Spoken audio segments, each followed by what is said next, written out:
Hello and welcome to An Inverted Primary Sources. I'm Dave. And I'm Rob. And this is one of those occasions where I get to do the hosting duties on this as we read some letters from a previous fanzine, and Rob at this time gets to react to them in real time. He has no idea what's going on. We could go anywhere. Rob, are you ready for this? Ready as I'll ever be, Dave. So these are, as usual for me, from the local fanzine Sonic Screwdriver, and from issue 54 of March 1989. Okay, excellent. So letter number 1 is from Simon Owens of Churnside Park. Time in the Rani I found very enjoyable, although I believe the Rani was much better in the Mark of the Rani. Sylvester McCoy was brilliant, although a little eccentric. Mel and her screaming annoyed me. Paradise Towers was, for me, the highlight of the season. It was very well performed and directed, and Sylvester was marvellous. Mel and her screaming annoyed me. Delta and the Bannerman was very good, although I missed out on the second episode. Once again, a brilliant piece of acting by Sylvester. Mel and her screaming annoyed me. Right. Dragonfire was the show that I looked forward to, i.e. moving on of Mel to make way for a good companion. Ace was fantastic, and of course so was Sylvester. Mel and her screaming annoyed me. I would also like to mention that Remembrance of the Daleks was a show good enough to make Arnold Schwarzenegger cry himself to sleep. It was fantastically written, directed, and performed. Right, so here we've got a chap who's watched the season 24, the first run of it, which was late 1988, with Remembrance of the Daleks tagged on the end. Yes. He's compiled his thoughts and then they've published it in this 1989 edition, early 89 edition of the mag. Yeah. Gosh. Would he have been a member of the club to get this? So he hasn't probably gone to any sort of functions a year or so earlier to watch these. It sounds like this is the first time he's seen them. I think so, yes. Yeah. I see a pattern emerging with Mel. I think I think he made that pretty clear. and I don't think he was in a minority of fans at the time. No. Had we had a screamer like that obviously a lot of companions scream, but her screaming was up there with sort of Victoria level screaming, wasn't it? Oh, absolutely. It was loud. I mean, my favourite one is the one she does at the end of Dragonfire Part 1, where Sophie Aldred's got the hangover and you can see the pain contorting across her face as Bonnie screams next to her. I thought you were going to say the one, is it from Vervoids, where they got her to scream at the pitch of the sting, so the scream and the sting. Or something, yes. That's funny, all these sort of anecdotes we know as fans like this. It's probably people listening to this saying, what the hell are they talking about? I'm thinking back to when I first saw this, because I saw it through fan club meetings, or parties as they were called, at Sydney Uni. And I remember not liking Time in the Rani at the time. I remember being quite intrigued by Paradise Towers. Delta was weird but kind of fun, and Dragonfire was the standout. But what's interesting is, having recently, looked at the season 24 box set, Dragonfire's really dropped down for me a lot. I watch it and I think, it's great that Sophie's joining, because Sophie's great. But as a story, I think, I kind of enjoy Delta more. Sincerely. I know it's got all the weird stuff in it, and the baby eating the royal jelly, and then Billy eats the royal jelly, and all of this, and becomes a spaceman, and all this stuff. It's quite weird. I get all that. Yeah. But I think it just looks better, like being on location and all that sort of stuff. I honestly think Delta is my favourite story out of that season now, even though historically it was always Dragonfire, and I do like Sophie very much. It's very weird for me, because I feel like in 1987, when I first saw Dragonfire, I was in a very big party with a lot of friends who all thought Dragonfire was the best story. Yeah. And I feel as though it's one of those parties where people just leave a couple of at a time over a long period, and suddenly you realise there's you and a couple of other losers there going, are we the only ones left who still think Dragonfire is the best story? So you still think it's the best? I still think it's the best. I think it's really clever ideas and looks great, and a great caster. I think it's the one where everything just works, and I also think it's the one where you really start to see the Cartmel influence come across. You can see it pivoting from season 24 to season 25, and what I think we know the McCoy era became.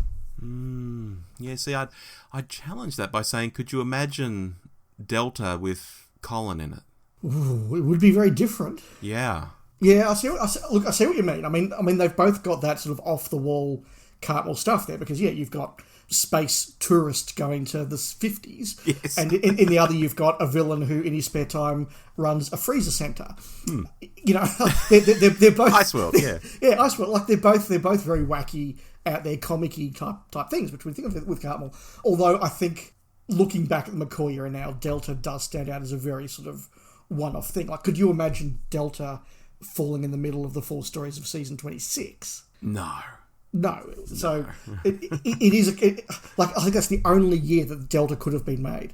Yeah, agree on that. Should we go for another one? Yes, let's. Yes. Otherwise, it'll be a short episode. This is the longer of the 3. Okay. This is from Greg Dean. In response to a couple of last issue's letters. First, Carl Breaker, who asks about Daleks and Time Lords being able to fly. The super advanced Imperial Daleks in Remembrance have obviously been heavily modified by Davros, not only by a paint job and excessive bionics in the Colored Mutant, but also in their motive and weapon systems. Second, I doubt that Time Lords can fly. The Doctor and Romana were simply having a joke at Duggan's expense. This is probably a Douglas Adams throwaway gag. If Time Lords could fly, the Doctor would probably have made use of this faculty. Since he never has, and probably never will, let's assume he can't. Right. And third, when does a companion become a companion is more difficult. The only guidelines I can suggest are 1. Only beings friendly to the Doctor and motivated by good can be companions. 2. The potential companion must travel with the Doctor for at least 6 to 7 episodes. Ooh. 3. No full-time employee of unit's military, as opposed to its intelligence or scientific branches, may be a companion. This allows for Joe, Harry and Liz, all unit employees but none of them military. These are very specific criteria. I was thinking what my criteria would be, and I was thinking, well, probably travelling in the TARDIS to some degree. But to work backwards, this differentiation between unit civilians and the military, that's a bit weird. So I'll let you into a secret. This was a thread that went on for a couple of issues. Oh, okay, sure. And it really blew up because somebody had said, well, travelling in the TARDIS should be enough, therefore Benton and the Brigadier count. To which somebody then wrote in the next month and said, well, in that case, the Cyber Leader and Earthshock counts. Oh, so this is where they have to be friendly, or whatever we were saying earlier. That's right, because if you say, well, travelling in the TARDIS is enough, then, well, hang on, Eldrad travelled in the TARDIS. Right, okay. So they got to be pals of the Doctor who travel in the TARDIS, not an enemy. Okay. Yes. This is shaping the letter a bit more for me. Thank you for that. Because I was thinking these are very weird criteria. To move backwards, flying, of course it's a Douglas Adams throwaway funny line. Like, does that need to be explained? And then, what was it, Daleks, the Imperial Daleks have been updated by Davros. Was that the point he was making at the start? That's right, yes. Yeah, that's fair enough, but I mean, it had happened in Revelation, surely. So this is the interesting thing. Nobody remembers it happening in Revelation. I've watched Revelation, and I still haven't seen the moment where this Dalek allegedly flies. Okay, to rewind, I thought, because of when this was written, I thought he was referring to Remembrance of the Daleks and the levitating Dalek. Yeah, no, he is. Right. Okay. But my point was, the Imperial Daleks had come along and been updated by Davros back in Revelation. Yeah, but where do they fly in Revelation? Because some people say they do, and I can't find it. Hi everybody, this is Rob here from the future with a super edit. This part of the conversation got very convoluted as we talked about Daleks flying in Revelation. The quick answer is when Natasha and Grigori are trying to escape from that room with the glass Dalek in it, a Dalek does levitate, or fly if you will, and exterminates them. It's very badly directed, very poorly done, I guess because they didn't have the special effects budget to sort of show it. But the Dalek is shown in the top left of screen, sort of shooting down at them, and it is meant to be flying. So when people say, oh, they levitated up the stairs for the first time in Remembrance, no, in Revelation they are actually meant to be levitating / flying and all of that, and that's where it appears. So rather than have the big convoluted discussion, we'll keep the episode nice and tight with this edit from the future, as it were. Anyway, back to the episode. I'm just reassured to know that even before Twitter, yes, there were very, very intense fan debates about very, very, very specific things. Very true. Let's try another one. Yes, let's. From Adrian Molina of South Clayton. I was looking through issue 49 of Sonic Screwdriver, and I saw a list of scripts that were never televised. Have you got a list of all the scripts that were never televised? From what I've heard of some of the scripts, like Operation Werewolf, The Nightmare Fair, and Genesis of the Cybermen, they sound good, so why don't they rewrite the scripts fitting in the current Doctor and Companion and televise them? They'd save more time than trying to make up new ones. Some of the scripts sound better than Season 24 stories. Well, this makes me think of the question I've asked ever since Season 22, which was, when you had scripts like The Nightmare Fair and such written for it, and then they say, no, let's do something all new, and then the scripts were late for Trial of a Time Lord. It's like, why didn't they just stick with what they had? Was it really that important to come back with this trial theme? Why, Eric, why didn't you get a year ahead by using the scripts you had and maybe start commissioning other scripts then for your next season after that? So that, when you listen to these John Nathan Turner memoirs and things, and he's always saying how the cupboard was bare, even though they knew they had to make the show every year. I for the life of me, I can't believe how ramshackle the production was at times on Doctor Who, and how they're always, rushing to finish things when, guys, you've had all year. This is coming back. Well, it got a bit funny towards the end, but yeah, you know what I mean. Yeah, it baffles me that after an 18-month break, they weren't more ready to go, and they were floundering to get the third story written. Pip and Jane Baker wasn't originally part of that trial lineup. They tried 3 or 4 different stories before they've gone, for God's sake, Pip and Jane, just write us anything. Yeah, because that is a long time to have a break. I mean, I have a week off work, and I think that's a long time. to have a month off, and then 2 months, and then 3 months, 4 months, 5 months, 6 months, and nothing happening? That just blows my mind. How do you do that? What are you doing instead? I don't know. Look, absolutely. I mean, some of it wouldn't have worked. For example, the idea of Singapore location work probably was never going to come off. So maybe you scrap that one and get Robert Holmes to do something different, and he could have done the Mysterious Planet without the trial stuff. Wasn't the Singapore thing because the Singapore Tourist Board they were going to give him like cheap flights or accommodation or something? Were they involved somehow? I think JNT wanted them to be. I don't know how far that got. Right. And even something like Mission to Magnus, which if you take the script as it is, or as it was basically left at the time it was cancelled, it's not great. It's got some problems. But given 18 months to say to Philip Martin, have another go, you could make a really good story out of that.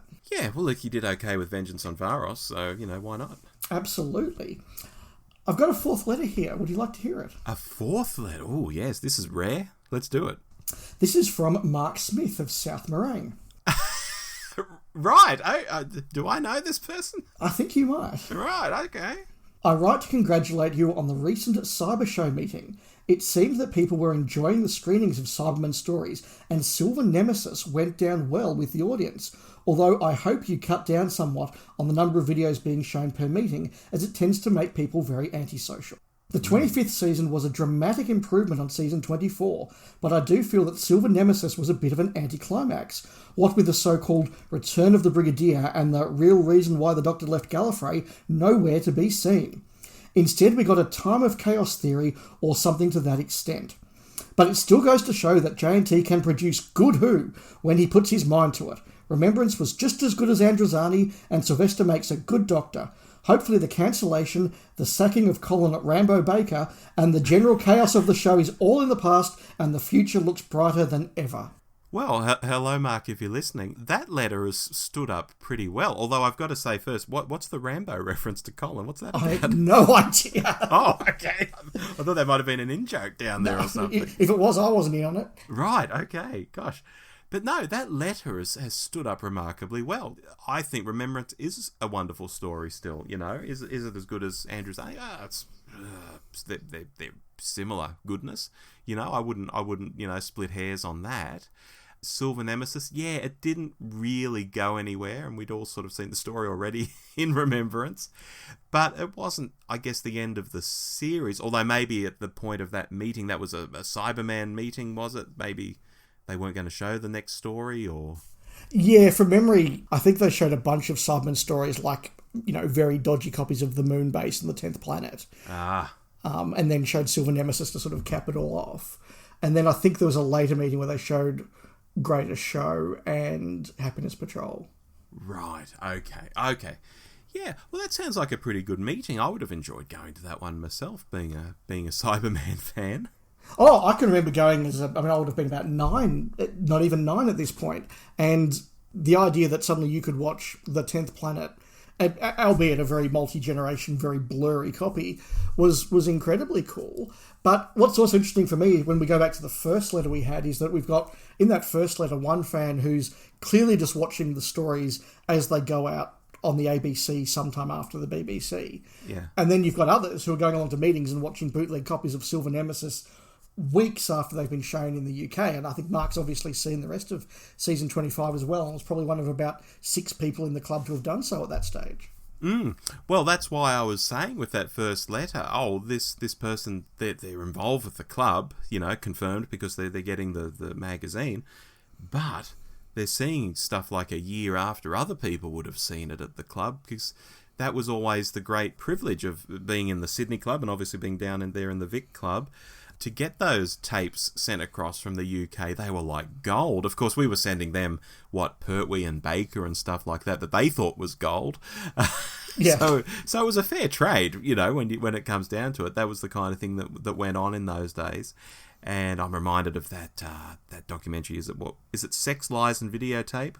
Yes. Is the name of the documentary on one of the classic era DVDs. That's a very good piece about tape swapping. And indeed, from what I know of Mark, because if people haven't clued on, that's Mark from 42 to Doomsday, he would do tape swapping himself with people over in the UK. He talks about that quite a bit on the 42 podcast.